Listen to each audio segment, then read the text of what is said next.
মোৰ দাদাই প্ৰতিদিনে ঘৰত কাজিয়া কৰিছিল। কাৰণটো হ'ল সি বিয়া পাতিবলৈ বিচাৰিছিল। অৱশেষত দাদাই বিয়া কৰালে, কিন্তু মোৰ নবৌজনী বিয়াৰ প্ৰথম নিশাই মৃত্যু হ'ল।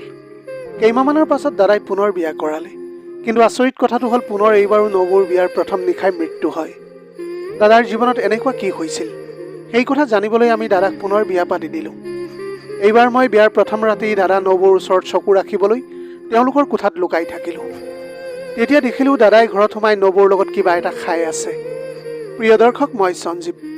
আপোনালোক সকলোকে সঞ্জীৱ মটিভেশ্যনৰ অন্য এটা ভিডিঅ'লৈ স্বাগতম জনাইছোঁ। পুনৰ এটি নতুন ষ্টৰী লৈ আপোনালোকৰ মাজলৈ আহিছোঁ। যদিহে হাতত অলপ সময় আছে তেনেহ'লে ভিডিঅ'টি শেষলৈকে শুনিব বুলি আশা ৰাখিলোঁ। আহকচোন তেনেহ'লে ভিডিঅ'টিৰ মাজেৰে বুজিবলৈ চেষ্টা কৰোঁ। আজি পুৱাৰে পৰা সৰু দাদা ৰতনে ঘৰত কাজিয়া কৰি আছিল। সি মাক কৈ আছিল যে সি বিয়া কৰাবলৈ বিচাৰে, কিন্তু মায়ে মোৰ দাদাক বিয়া পাতি দিবলৈ বিচৰা নাছিল, কাৰণ দাদাৰ একো সংস্থাপনেই নাছিল। গাঁৱৰ সকলোৱে জানিছিল যে দাদাই একো কাম নকৰে। সেই কথা গম পোৱাৰ পিছত কোনে দাদাৰ দৰে এটা ল'ৰালৈ নিজৰ ভনীয়েকক বিয়া দিব। কিন্তু দাদাই এই বিষয়ে ঘৰত কাজিয়া কৰিবলৈ ধৰিলে। অৱশেষত মায়ে দাদাৰ কথাত বাধ্য হৈ দাদাৰ বিয়াৰ কথা চিন্তা কৰিবলৈ বাধ্য হৈ পৰিল। কিন্তু গাঁৱৰ কোনেও এই কথাত মান্তি হোৱা নাছিল, যাৰ বাবে দাদাৰ বহুত খং বেছি হ'ল। সি ক'বলৈ ধৰিলে যে মায়ে তাক স্ব ইচ্ছাই বিয়া পাতি দিয়া নাই। এদিন আমাৰ গাঁৱৰে এগৰাকী খুৰীয়ে নিজৰ ছোৱালী কাকলিক মোৰ দাদালৈ বিয়া দিবলৈ মান্তি হ'ল। সেই খুৰীগৰাকী আছিল এগৰাকী বিধৱা আৰু দুখীয়া মহিলা। তেওঁ সহায় কৰিবলৈ কোনোৱেই নাছিল। যেতিয়া তেওঁ গম পালে যে মোৰ মায়ে তেওঁৰ জীয়েকক কোনো যৌতুক নোলোৱাকৈ পুতেকলৈ বোৱাৰী কৰি আনিবলৈ বিচাৰিছে, তেতিয়া খুৰীগৰাকীয়ে লগে লগে এই বিয়াত সন্মতি দিলে। কাকলি আছিল এজনী দেখিবলৈ বহুত ধুনীয়া ছোৱালী। আমি কেতিয়াও ভবা নাছিলোঁ যে দাদাৰ বাবে ইমান ধুনীয়া এজনী নবৌ পাম। কম সময়ৰ ভিতৰতে তেওঁলোকৰ বিয়া হ'ল আৰু কাকলি বোৱাৰী হৈ আমাৰ ঘৰলৈ আহিল।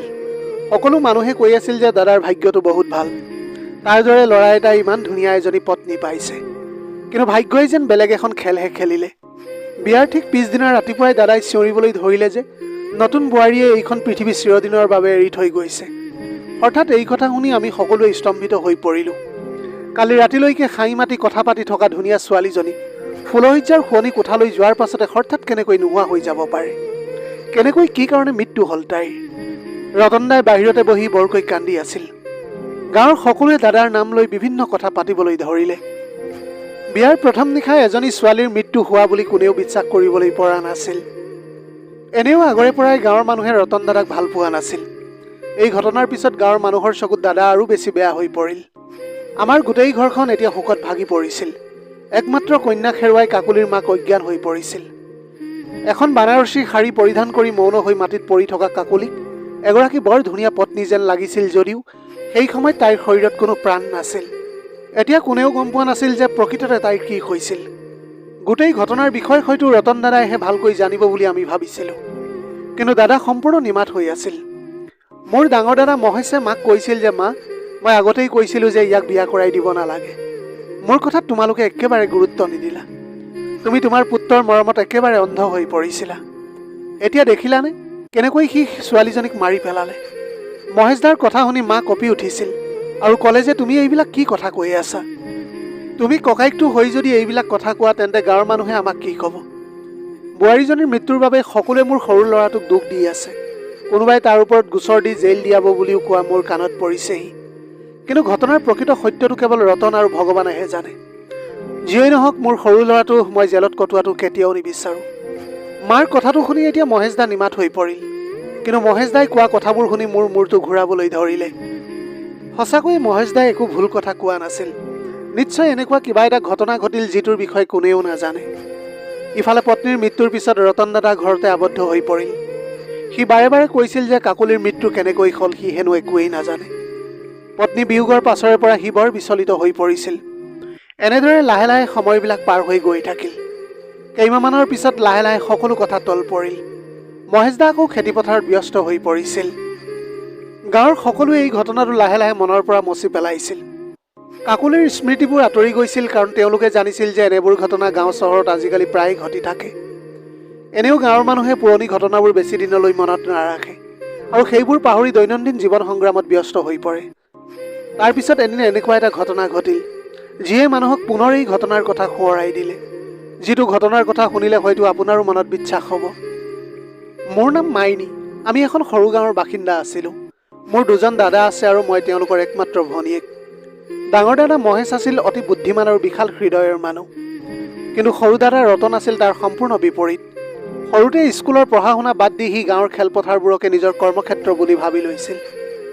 সি গোটেই দিনটো কেৱল ঘূৰিয়েই ফুৰিছিল। ইয়াৰ বাবে দেউতাই তাৰ ওপৰত বহুত খং কৰিছিল। তথাপিও দেউতাই অনুভৱ কৰিছিল যে ৰতন দাদা ডাঙৰ হ'লেই ভাল হ'ব আৰু দায়িত্ব জ্ঞান আহিব। কিন্তু দেউতাই ৰতন দাদাৰ সংশোধনৰ বাবে অপেক্ষা কৰিয়েই এই পৃথিৱীৰ পৰা চিৰদিনৰ বাবে বিদায় মাগিলে। তাৰ পাছতো ৰতন দাদাৰ স্বভাৱ সলনি নহ'ল, বৰঞ্চ অধিক বিশৃংখল হৈ পৰিছিল। সি শিক্ষিত নাছিল আৰু তাৰ মাজত বিশেষ কোনো ভাল গুণো নাছিল। আমাৰ দেউতাই আমাৰ বাবে বহু মাটি আৰু টকা এৰি থৈ গৈছিল। কিন্তু ৰতন দাদাই দেউতাৰ ধন সম্পত্তি মাটিৰ বাবে আমনি কৰা নাছিল। সি আছিল উচ্ছৃংখল স্বভাৱৰ আৰু নিচাসক্ত মানুহ। ইফালে আকৌ ডাঙৰ দাদা মহেশে দেউতাৰ মাটি বাৰীসমূহ চোৱা চিতা কৰি তাতে খেতি কৰিছিল। মা আৰু মহেশ দাদাই সৰু দাদাক বুজাই বুজাই ভাগৰি পৰিছিল। প্ৰায় ৰাতি বহুত দেৰিকৈ সি মদ খাই ঘৰলৈ উভতিছিল। এদিন মায়ে মহেশ দালৈ ধুনীয়া ছোৱালী এজনীক বিয়া কৰাই আনিলে। কিন্তু বিয়াৰ নিশা ৰতন দাদাই মাক বহুত অশান্তি দিলে। সি মাক ক'লে, তুমি কেৱল মহেশ দাৰ কথাহে ভাবিলা, মোৰ কথা অলপো চিন্তা নকৰিলা। আজি মোৰো বিয়াখন একেলগে পাতি দিয়া হ'লে ঘৰখনলৈ একেলগে দুগৰাকী বোৱাৰী আহিলেহেঁতেন। ৰতন দাৰ কথাবিলাক শুনি মাৰ বহুত খং উঠিল। মায়ে ক'লে, তুমি এতিয়াও নিজৰ ভৰিৰ ওপৰত থিয় হ'বলৈ শিকাই নাই। কোনে নিজৰ জীয়েকক তোমাৰ দৰে নিবনুৱা ল'ৰা এটালৈ বিয়া দিব? গাঁৱৰ সকলোৱে উপলুঙা কৰে তোমাক। এই মহাপুৰুষজনে গোটেই দিনটো মদ খাই ঘূৰি ফুৰে, একো কাম নকৰে বুলি। মাৰ কথা শুনি ৰতন দাৰ বহুত খং বাঢ়িবলৈ ধৰিলে। সি খঙতে ঘৰখনৰ সকলো বয় বস্তু এফালৰ পৰা দলিয়াবলৈ ধৰিলে। সন্মুখত যিয়ে পাইছিল এফালৰ পৰা সি ভাঙি গৈছিল। তাৰ এই কাণ্ড দেখি মা বহুত বিচলিত হৈ পৰিল আৰু ভয়তে নিজৰ কোঠালৈ সোমাই গ'ল। কিন্তু মাজনিশা এটা অদ্ভুত ঘটনা ঘটিল। পানী খাবলৈ কোঠাৰ পৰা ওলাই আহোঁতে দেখিলোঁ ঘৰৰ চোতালত ৰতন দাই ইফালৰ পৰা সিফালে ঘূৰি ফুৰিছে আৰু মহেশ দাৰ কোঠাৰ সন্মুখত গৈ উকি মাৰিছে, চিঞৰিছে। সি এইটো কিমান বেয়া কাম কৰিছে মই বুজিবলৈ পাৰিছিলোঁ। যদিহে মহেশ দাই তাৰ এই অভদ্ৰামীবিলাক গম পায়, তেতিয়া ঘৰত আকৌ ডাঙৰ কাজিয়া হ'ব। মই এতিয়া ৰতন দাৰ হাতখনত ধৰি তাক ঘৰৰ ভিতৰলৈ লৈ গ'লোঁ। সি তেতিয়া খঙেৰে ক'লে, তহঁতে মোক বিয়া পাতি নিদিয় কিয়? মই মোৰ আৱেগক কেনেকৈ নিয়ন্ত্ৰণ কৰিম? ময়ো এজনী জীৱন সংগী নিবিচাৰিছোঁ, কিন্তু মোৰ পত্নী হৈ কোন আহিব এইখন ঘৰলৈ? কিয় মায়ে মোৰ জীৱনটোৰ কথা অলপো নাভাবে নেকি? মই ৰতন দাক ভালকৈ বুজাবলৈ চেষ্টা কৰিলোঁ। মই ক'লোঁ, চোৱা দাদা, কোনো বাপেক মাকে নিজৰ জীয়েকক নিবনুৱা ল'ৰা এটালৈ কেতিয়াও বিয়া দিবলৈ চিন্তা নকৰে। তুমি নিজৰ ভৰিত থিয় নোহোৱালৈকে কেনেকৈ বিয়া কৰাবলৈ পাৰিবা? গাঁৱৰ মানুহেও তোমাৰ কথাবিলাক বেয়াকৈ ভাবে, তেনে ক্ষেত্ৰত মায়ে কি কৰিব? মোৰ কথা শুনি ৰতন দাই অলপ সময় মোৰ ফালে চাইছিল। তাৰ পাছত সি ক'লে, যদি মই ভাল হওঁ তেন্তে মোৰ বিয়া পাতি দিবনে? তাৰ কথা শুনি মোৰ এনে লাগিল যেন মোৰ দাদা যেন তেনেই সৰল শিশুসুলভ এটা ল'ৰা, যিজনে নিজৰ জেদ পূৰণৰ বাবে যিকোনো কামেই কৰিবলৈ পাৰিব। মই তেতিয়া হাঁহি এটা মাৰি তাক ক'লোঁ, প্ৰতিশ্ৰুতি দিছোঁ দাদা তোমাক, যদি তুমি সঁচাই ভাল হোৱা মই নিজেই তোমাৰ বাবে কইনা বিচাৰি যাম। কিন্তু তাৰ আগতে তুমি নিজকে সলনি কৰিবলৈ লাগিব। মোৰ কথাত আশ্বস্ত হৈ সি নিজৰ কোঠালৈ বুলি গুচি গ'ল। মোৰ ভাৱ হ'ল এইবাৰ নিশ্চয় ৰতন দাই নিজকে সলনি কৰিব। পিছদিনা ৰাতিপুৱাই ৰতন দাই মহেশ দাক ক'লে যে সি খেতি পথাৰলৈ গৈ কাম কৰিবলৈ বিচাৰে। এই কথা শুনি মহেশ দাই হাঁহিবলৈ ধৰিলে। কাৰণটো হ'ল ৰতন দাই মদ খাই আহি এই কথাবিলাক বকিছে বুলি তেওঁ ভাবি লৈছিল। কিন্তু কিছু সময়ৰ পাছত মা আৰু মহেশ দা দুয়োজনে উপলব্ধি কৰিলে যে ৰতন দাই মদ্যপান কৰা নাই আৰু তেওঁ ধেমালিও কৰা নাই। আচলতে সৰু দাই মোৰ আগত দিয়া প্ৰতিশ্ৰুতিহে পালন কৰিবলৈ বিচাৰিছিল। মহেশ দাই তাক ক'লে, ৰতন, মই তোমাক বিশ্বাস কৰিবলৈ নোৱাৰোঁ। তোমাৰ ওপৰত ভৰসা কৰি অকলে খেতিপথাৰ এৰি দিবলৈ নোৱাৰোঁ। যদি সঁচাকৈ যাম বুলি ভাবিছা মোৰ লগতে ওলাবা তুমি। ৰতন দা লগে লগে মান্তি হৈ পিছদিনাৰ পৰাই মহেশ দাৰ লগত খেতি কৰিবলৈ যাবলৈ ধৰিলে। এনেদৰে দুমাহমান যোৱাৰ পাছত ৰতন দাই আকৌ মাক ক'লে যে সি বিয়া কৰাব বিচাৰে। সি ক'লে, মা, এতিয়া মই মন পুতি কাম কৰি আছোঁ, এতিয়া তুমি মোকো বিয়া কৰাই দিয়া। প্ৰথমতে মাকে নাকচ কৰিলে যদিও উপলব্ধি কৰিলে যে ৰতন দাই সঁচাকৈ নিজকে সলনি কৰি পেলাইছে। গাঁৱৰ মানুহেও ৰতনৰ এই পৰিৱৰ্তন দেখি আচৰিত হৈছিল। মাক সকলোৱে কৈছিল যে তোমাৰ সৰু ল'ৰাটো এতিয়া আগতকৈ বহুত বেছি ভাল হৈ গৈছে। এইবিলাক কথা চিন্তা কৰিয়ে ঘৰত আৰু কাজিয়াৰ সৃষ্টি নহওক ভাবি মায়ে ৰতন দাৰ বাবে তলে তলে কন্যা বিচাৰিবলৈ আৰম্ভ কৰিলে। কিন্তু ভগৱানৰ কি ইচ্ছা কোনে জানে, বিয়াৰ প্ৰথম নিশাই ৰতন দাৰ পত্নীৰ মৃত্যু হ'ল। তাৰ পিছতে গাঁৱত ৰতন দাক লৈ পুনৰ বিভিন্ন অপপ্ৰচাৰ আৰম্ভ হ'ল। তাৰ জীৱনত এই ঘটনাটো এটা ডাঙৰ শ্বক আছিল। কেইমাহমানৰ পাছত যেতিয়া সি পুনৰ নিজৰ কাম কৰিবলৈ ধৰিলে, তেতিয়া সি আকৌ মাক প্ৰস্তাৱ দিলে যে সি পুনৰ বিয়া কৰাবলৈ বিচাৰিছে। কথাটো শুনাৰ পিছত মায়ে হাত দুখন ভাঁজ কৰি দাদাক ক'লে যে তেওঁ কাৰোৰে ছোৱালীক বোৱাৰী হিচাপে নিজৰ ঘৰলৈ আনিবলৈ নিবিচাৰে। এই কথাটো শুনি দাদাই আগৰ দৰে কাজিয়া কৰিবলৈ ধৰিলে। সি বাৰে বাৰে মাক কৈছিল যে কাকুলিৰ মৃত্যুৰ বাবে সি দায়ী নহয়, তাইৰ কি হৈছিল সেয়াও সি একোৱেই নাজানে। দাদাই মাক ভাবুকি দি কৈছিল যে যদি তাক আকৌ বিয়া পাতি নিদিয়ে তেতিয়া সি পুনৰ ঘৰত কিবা এটা ভুল কৰিব। ৰতনদাৰ ভাবুকিত মা বৰ অসহায় হৈ পৰিছিল। মহেশদাৰ পত্নী মিজুবক ৰতনদাই কিবা অদ্ভুত দৃষ্টিৰে চাইছিল। মায়ে অনুভৱ কৰিছিল যে যদি ৰতনক বিয়া কৰাই দিয়া নহয় সি সঁচাকৈ কিবা এটা ভুল কাম কৰিবলৈ পাৰে। ঘৰখনৰ সৰু ল'ৰা, তাতে সি অত্যন্ত আৱেগিক। মায়ে আকৌ গাঁৱৰ 2-4জন মানুহৰ লগত দাদাৰ বিয়াৰ সম্পৰ্কে আলোচনা কৰিলে। গাঁওবাসীয়ে পুনৰ কাকুলিৰ মৃত্যুৰ কথা মনত পেলাই কোৱাকৈ আৰম্ভ কৰিবলৈ ধৰিলে। সকলোৱে ক'লে যে ৰতনৰ আগৰ পত্নীৰ বিয়াৰ প্ৰথম নিশাই মৃত্যু হৈছে, তেনেহ'লে তাৰ লগত আৰু কোন ছোৱালী বিয়াত বহিব। কিন্তু মায়ে সকলোৰে ওচৰলৈ গৈ বুজাবলৈ ধৰিলে যে ৰতন আগতকৈ বহুত পৰিৱৰ্তন হৈছে। আগৰ দৰে সি এতিয়া নিচা নাখায়। তাৰপিছত এদিন মাৰ প্ৰচেষ্টা সফল হ'ল। গাঁৱৰ মদন খুৰাই ৰতনদাৰ বহুত টকা সম্পত্তি আছে বুলি ভাবি নিজৰ ছোৱালী পূজাক দাদাৰ লগত বিয়া দিবলৈ মান্তিক হ'ল। মদন খুৰাই ভাবিছিল যে তেওঁৰ ছোৱালীজনীয়ে ভৱিষ্যতে সুখী জীৱন যাপন কৰিবলৈ পাৰিব। এতিয়া দাদাৰ দ্বিতীয় বিবাহৰ আগতে মায়ে বহুত পূজা পাৰ্বণ কৰিবলৈ ধৰিছিল। বহুতো দুখীয়া মানুহক দানো কৰিছিল। এই বিয়াখনত যাতে কাৰোৰে নজৰ নপৰে তাৰ বাবে সম্ভৱপৰ সকলো চেষ্টা কৰিছিল। এনেদৰে এদিন পূজা ৰতনদাৰ পত্নী হিচাপে আমাৰ ঘৰলৈ আহিল। বিয়াৰ প্ৰথম নিশা দাদা নিজৰ কোঠালৈ যোৱাৰ আগতে মায়ে তাক ওচৰলৈ মাতিলে। মায়ে দাদাক মৰমেৰে বুজাই দিলে যাতে পূজাৰ লগত সি ভাল ব্যৱহাৰ কৰে। সি এনে কোনো কাম কৰিব নালাগে যিটো কামে আমাৰ সকলোৰে ওপৰত পুনৰ অপমান আৰু বিপদ কঢ়িয়াই আনিবলৈ পাৰে। মাৰ কথা শুনি ৰতনদাই হাঁহি হাঁহি কৈছিল, মা, তুমি এনেকুৱা কথা কৈছা যেন মই মোৰ পত্নীক এতিয়াই অত্যাচাৰ কৰিবলৈ আৰম্ভ কৰিম। চিন্তা নকৰিবা মা, পূজাৰ একোৱেই নহয়। হয়তো কাকুলিৰ আয়ুস কম আছিল, সেইবাবে তাই আমাক এৰি থৈ গুচি গ'ল। এই বুলি কৈ ৰতনদা নিজৰ কোঠালৈ সোমাই গ'ল। মায়ে সঁচাকৈ বৰ ভয় খাই আছিল, কাৰণ ডাঙৰ বৌ মিজুৱে মাক বহুতবাৰ কৈছিল যে ৰতনদাক দ্বিতীয় বিবাহ কৰাই দিবলৈ নালাগে বুলি। সৰুদাই হেনো পত্নীৰ মূল্য বুজি নাপায়। সি এজন হত্যাকাৰী। কিন্তু সঁচাকৈ নিয়তিৰ কি নিষ্ঠুৰ পৰিহাস। সঁচাকৈ মদন খুৰাৰ ছোৱালী পূজাই আশা কৰা ধৰণেৰে এদিনো উপভোগ কৰিবলৈ নোৱাৰিলে আৰু মিজু নবৌৰ কথাবোৰ সত্য বুলি প্ৰমাণিত হ'ল। সকলোকে আচৰিত কৰি এইবাৰো ৰতনদা ৰাতিপুৱাই কান্দি কান্দি কোঠাটোৰ পৰা ওলাই আহিছিল। কান্দি কান্দি সি আমাক ক'লে যে পূজা আৰু এই পৃথিৱীত নাই। এই কথা শুনি আমি সকলো অবাক হৈ পৰিছিলোঁ। মা একেবাৰে অজ্ঞান হৈ পৰিল।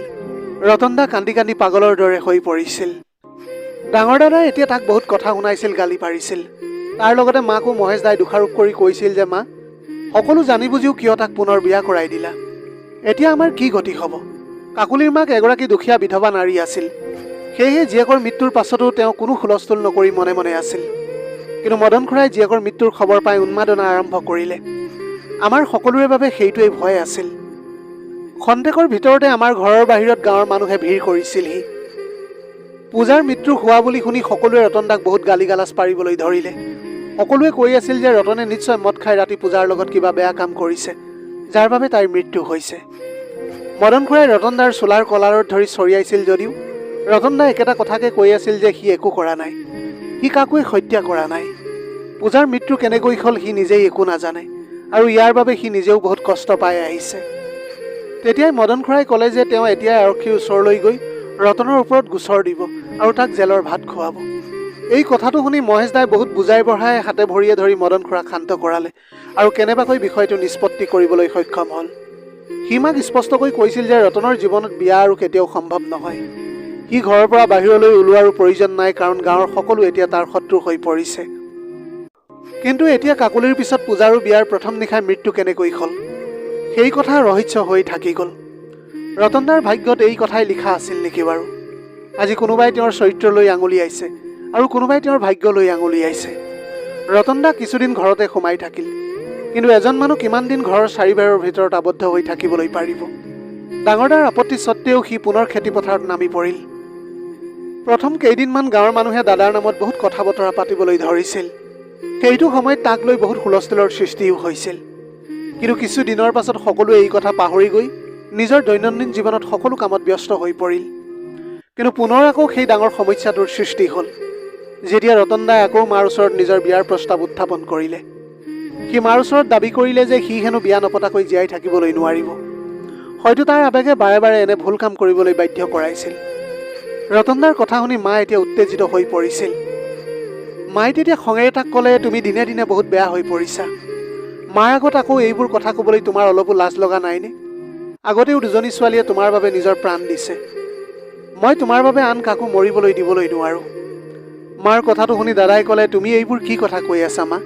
মই কোনো ছোৱালীৰ লগত বেয়া আচৰণ কৰা নাই। মই কাৰো ক্ষতিও কৰা নাই। মই হত্যাও কৰা নাই। তুমি মোৰ মা হৈও যদি মোক এই বিশ্বাস নকৰা, তেন্তে বাহিৰৰ মানুহে মোক কেনেকৈ বিশ্বাসত ল'ব? এতিয়া কোৱা মা, তুমি মোক বিশ্বাস কৰিবানে? যদিহে তুমি মোক বিশ্বাস নকৰা আৰু মোক বিয়া পাতি নিদিয়া, তেনেহ'লে মই ভুল পথে গুচি যাম। মই সকলো শেষ কৰি দিম। ৰতনদাই আগতেও মাক এনে ভাবুকি দেখুৱাই আহিছিল, কিন্তু তাৰ বিপৰীতে মায়ে তাক ক'লে, মই তোমাক আৰু বিয়া কৰাই দিবলৈ নিবিচাৰোঁ। এতিয়া কোনেও তোমালৈ ছোৱালী বিয়া নিদিয়ে।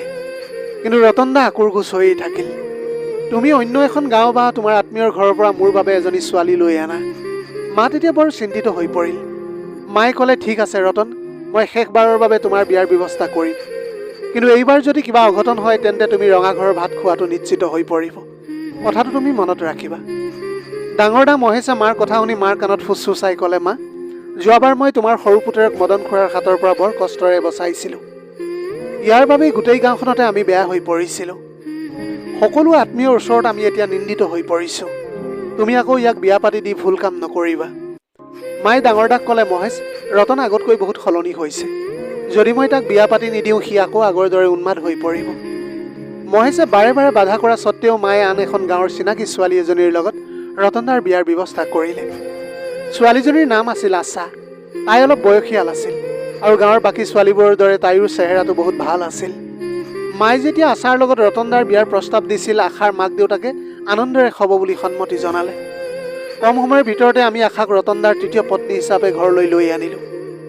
মায়ে ৰতনদাৰ তৃতীয় বিবাহৰ কথা গাঁৱৰ কাকোৱে গম নিদিলে। বিয়াত মায়ে কোনো ডাঙৰ অনুষ্ঠানো নকৰিলে। ঘৰৰ ভিতৰতে অনুষ্টুপীয়াকৈ বিয়াৰ ৰীতি নীতি সম্পন্ন কৰাৰ পাছত নতুন নবৌক ৰতনদাৰ কোঠাত বহিবলৈ দি মই পাকঘৰৰ পৰা গাখীৰ আনিবলৈ গ'লোঁ। পাকঘৰত ডাঙৰ নবৌ মিজুক দেখিলোঁ। সাধাৰণতে পাকঘৰত তেওঁক প্ৰায় দেখা পোৱা নাযায়। গতিকে সেই সময়ত তেওঁক পাকঘৰত দেখি মই অলপ আচৰিত হ'লোঁ। নবৌৱে লাড়ু বনাই আছিল। মই সুধিলোঁ, নবৌ, কাৰ বাবে এই লাড়ুবোৰ বনাইছা? তেওঁ ক'লে, তোমাৰ দাদাৰ বাবে। তেওঁ লাড়ু খাই বহুত ভাল পাইছিল, সেইবাবে আৰু কেইটামান বনালোঁ। মই ক'লোঁ, ঠিক আছে, তুমি কামত লাগা। মই এতিয়া এই গাখীৰ গিলাচটো আশা নবৌৰ ৰুমত থৈ শুবলৈ যাওঁ। মোৰ বহুত ভাগৰ লাগিছে। কিন্তু আচলতে মোৰ পৰিকল্পনা বেলেগহে আছিল। মই সিদ্ধান্ত লৈছিলোঁ যে আজি ৰাতি মই ৰতনদাৰ কোঠাত লুকাই থাকিম। মোৰ আগৰ নবৌ দুজনী কেনেকৈ মৃত্যু হ'ল, সেই সত্যতাৰ অনুসন্ধান মই কৰিবলৈ বিচাৰিছিলোঁ। গাখীৰৰ গিলাচটো দিবলৈ যাওঁতে আশা নবৌ বাথৰুমত আছিল। সেই সুযোগতে মই তেওঁলোকৰ কোঠাত লুকাই পৰিলোঁ। কিছু সময়ৰ পাছত ৰতনদা কোঠালৈ বুলি সোমাই আহিছিল। আশা নবৌৱে এতিয়া বিচনাখনতে উৰণি লৈ বহি আছিল। ৰতনদাই গাখীৰৰ গিলাচটো তুলি পকেটৰ পৰা লাড়ু এটা লৈ উলিয়াই লৈ গাখীৰৰ লগত খাবলৈ ধৰিলে। তাৰ পাছত সি নবৌলৈ চালে। মই এতিয়া আচৰিত হৈ আঁৰৰ পৰা সিহঁতক চাই আছিলোঁ। দাদাই অলপ আগতে চাহৰ লগত লাড়ু খাইছিল, গতিকে আকৌ এতিয়া কিয় এনেদৰে জেপৰ পৰা লাড়ু উলিয়াইছিল, সেইটোহে মই জনা নাছিলোঁ। হঠাৎ মোৰ মনলৈ ভাৱ আহিল যে মিজু নবৌৱে অলপ আগতে আকৌ লাড়ু বনাইছিল। আগতে বনোৱা সকলো লাড়ু ইতিমধ্যে শেষ হৈ গৈছিল। মই ভাবিছিলোঁ মিজু নবৌৱে নিশ্চয় ৰতনদাক সেই লাড়ুকে দিছে। কিন্তু মই জনাত মিজু নবৌৱে ৰতনদাক বৰ ভাল নাপায়। তাৰ লগত নবৌৱে কথাই নাপাতে। তেনে ক্ষেত্ৰত নবৌৱে আকৌ কিয় দাদাক লাড়ু খাবলৈ দিব? মোৰ মনটোৱে কিবা এটা ভুল খেলি মেলি হোৱা যেন অনুভৱ হ'বলৈ ধৰিলে। কিবা এটা বিপদৰ অনুভৱ কৰিছিলোঁ মই। এইবাৰ ৰতনদা আশা নবৌৰ ওচৰলৈ চাপি গ'ল আৰু পকেটৰ পৰা আন এটা লাড়ু উলিয়াই নবৌলৈ আগবঢ়াই দিলে। এইবিলাক দেখি মোৰ মনে আৰু সহ্য কৰিবলৈ নোৱাৰিলোঁ। লগে লগে আলমাৰী কাষৰ পৰা মই ওলাই আহি দাদাৰ হাতত থাপ মাৰি ধৰিলোঁ। মোক এনেকৈ তেওঁলোকৰ কোঠাত লুকাই থকা দেখি ৰতনদাৰ বহুত খং উঠিছিল আৰু সি মোক ২-৪টামান টান কথা শুনালে। কিন্তু মই সৰুদাক শান্ত কৰাই বুজাই দিছিলোঁ যে মই কিয় এই কোঠাটোত লুকাই আছোঁ। মই তেতিয়া দাদাক ক'লোঁ যে এই লাড়ুটো খোৱাটো তোমাৰ বাবে একেবাৰে ঠিক হোৱা নাই। দাদাই ক'লে, মোক এই লাড়ুকেইটা খাবলৈ ডাঙৰ দাদাইহে দিছে আৰু লগতে এইটো লাডু নবৌক খাবলৈ দিছে। তোমাক ক'বলৈ বেয়া যদিও কওঁ, দাদাই মোক কৈছে যে এই লাড়ু খালে হেনো শক্তি বৃদ্ধি পায় আৰু বিয়াৰ প্ৰথম ৰাতি হেনো এই লাড়ু খাবই লাগে। সৰুদাৰ এই কথাই মোক আৰু ভাবিবলৈ বাধ্য কৰালে। মনলৈ সন্দেহ ভাৱ আহিল। যিটো মহেশ দাই ৰতনদাৰ বিয়াত ইমান বাধা দিছিল, সেইটো মহেশ দাই বিয়াৰ প্ৰথম নিশাই ভায়েকক ইমান আদৰ সাদৰ কিয় কৰিছে? ইফালে কেতিয়াও পাকঘৰত প্ৰৱেশ নকৰা পত্নীৰ সৈতে মিলি তেওঁ লাড়ু বনাই আনি সৰুদাক কিয় দিছেহি? মই ৰতনদাক ক'লোঁ, আজি ৰাতি নবৌক তুমি এই লাড়ুটো খাবলৈ নিদিবাচোন। কথাবোৰ কৈ থাকোঁতে হঠাৎ ৰতন দা অচেতন হৈ টোপনিত ঢলি পৰিল। এই দৃশ্যটো দেখি মই আৰু আশা নবৌ ভয় খাই গ'লোঁ। মই মনে মনে দৌৰি গৈ মাক সকলো কথা ক'লোঁ। মোৰ কথা শুনি মায়ে ক'লে যে যোৱা মহেশ দাক এতিয়াই মাতি আনা। মই মহেশ দাৰ কোঠালৈ গৈ তেওঁক মাতিবলৈ লওঁতে কোঠাৰ ভিতৰত হোৱা কথা বতৰা শুনি মই থৰক বৰক হৈ পৰিলোঁ। মহেশ দাই মিজু নবৌক কৈ আছিল এতিয়া মাত্ৰ আশাক মৰিবলৈ দিয়া। তেতিয়া মই চাম ৰতনে আকৌ কাক বিয়া কৰাবলৈ পাৰে। এইবাৰ আৰু তাৰ ৰেহাই নহ'ব। সি জেলৰ ভিতৰত গোটেই জীৱনটো কটাব লাগিব। গাঁৱৰ সকলো মানুহে তাক ঘৃণা কৰিব। আমি যে এইবোৰ কৰিলোঁ সেই কথা কোনেও গম নাপাব। হ'ব পাৰে ৰতন আৰু মাইনী মোৰ মাহীমাৰ ভাই ভনী, কিন্তু দেউতাই মৰাৰ আগতে সিহঁতক সম্পত্তিৰ ভাগ দি বহুত ডাঙৰ এটা ভুল কাম কৰিলে। যদি ৰতনৰ সন্তান হয় তেতিয়াহ'লে মই তাক সম্পত্তিৰ অংশ দিবই লাগিব। গতিকে মই তাৰ পৰিয়াল কেতিয়াও হ'বলৈ নিদিওঁ। আজিয়ে এই ঘৰত তাৰ শেষ ৰাতি হ'ব। কাইলৈৰ পৰা তাৰ ঠিকনা হ'ব অন্ধকাৰ জেলৰ কোঠা। আৰু তাৰপিছত মাইনী, তাই যদি মোৰ কথা মানি নলয় তাইকো মই শেষ কৰি দিম। মহেশ দা আৰু নবৌৱে আৰু বহুত কথা কৈ আছিল যদিও মই আৰু ধৈৰ্য ধৰি শুনি থাকিবলৈ নোৱাৰিলোঁ। পুনৰ মাৰ ওচৰলৈ আহি তেওঁলোকৰ সকলো কথা বতৰা মাৰ আগত ক'লোঁ। এইবিলাক কথা শুনাৰ পিছত মাৰ চকুৰ পৰা চকু পানী বৈ আহিল। আচলতে মহেশ দা আছিল মোৰ দেউতাৰ প্ৰথম পত্নীৰ পুত্ৰ। দেউতাই মোৰ প্ৰথম মাৰ মৃত্যুৰ পিছত দ্বিতীয় বিবাহ কৰাইছিল। তাৰপিছত মই আৰু ৰতন দাৰ জন্ম হৈছিলোঁ। দেউতা আৰু মায়ে আমাৰ মাজত কেতিয়াও বৈষম্য সৃষ্টি কৰা নাছিল। কিন্তু ডাঙৰ দা মহেশৰ মনত যে আমাৰ প্ৰতি এনে বিষবাষ্প লুকাই আছে সেই কথা আমি কোনোদিনেই ভবা নাছিলোঁ। তাৰ ধন সম্পত্তিৰ লোভ ইমানেই বাঢ়ি গ'ল যে সি এতিয়া দুগৰাকী নিৰীহ ছোৱালীক কৌশলেৰে বিষ খুৱাই হত্যা কৰিলে। সত্য কথাটো হ'ল সেই লাৰু দুটাৰ ভিতৰত এটা মূৰ্ছা যোৱাৰ ঔষধ আৰু আনটো বিষৰ মিশ্ৰণ আছিল। ভাগ্য ভাল আছিল যে প্ৰথম লাৰুটো খোৱাৰ পাছত ৰতন দা অচেতন হৈ পৰিল আৰু দ্বিতীয় লাৰুটো নবৌৱে খাবলৈ নাপালে। ৰাতিপুৱালৈ ৰতন দাৰ চেতনা ঘূৰি আহিল। মহেশ দাই ইমানেই কুটকৌশল ৰচনা কৰিছিল যে সি মানুহে সন্দেহ কৰিব বুলি ৰতন দাক পোনপটীয়াকৈ ক্ষতি কৰিবলৈ চেষ্টা কৰা নাছিল। অতি সাৱধানে পৰিকল্পনা কৰি ৰতন দাৰ হতুৱাই আগৰ দুজনী নবৌক লাৰু খুৱাই হত্যা কৰিছিল। কিন্তু সত্যক বেছিদিন ঢাকি ৰাখিবলৈ নোৱাৰি।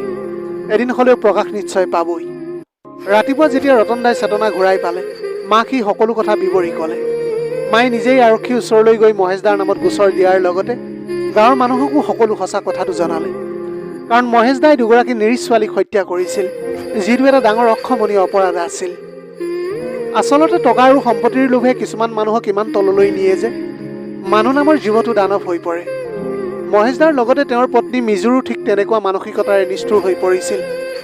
আৰক্ষীয়ে এতিয়া দুয়োকে গ্ৰেপ্তাৰ কৰি জেললৈ প্ৰেৰণ কৰে আৰু বিচাৰত তেওঁলোকে যাৱজ্জীৱন কাৰাদণ্ডৰ শাস্তি ভোগ কৰি আছে। কিন্তু প্ৰশ্ন হয় জীৱশ্ৰেষ্ঠ মানুহে লোভত পৰি ইমান তললৈ কেনেকৈ নামিবলৈ পাৰে? প্ৰিয় দৰ্শক, কাহিনীটো কেনেকুৱা পালে জনাবলৈ নাপাহৰিব। যদি ভাল লাগিল তেনেহ'লে লগৰ বন্ধু বান্ধৱীসকলৰ মাজত শ্বেয়াৰ কৰিবলৈ নাপাহৰিব। আপোনালোকৰ গোটেই জীৱনটো হাঁহিৰে উপচি পৰক। পাৰিলে দুখীয়াজনক অলপ সহায় কৰিবলৈ চেষ্টা কৰিব। আপোনালোকৰ অকণমান সঁহাৰিয়ে যদি কোনোবা এজন দুখীয়াৰ জীৱনটো সলনি কৰিবলৈ পাৰে, তাতকৈ পুণ্যৰ কাম আৰু এইখন পৃথিৱীত একোৱেই হ'ব নোৱাৰে। Have a nice day.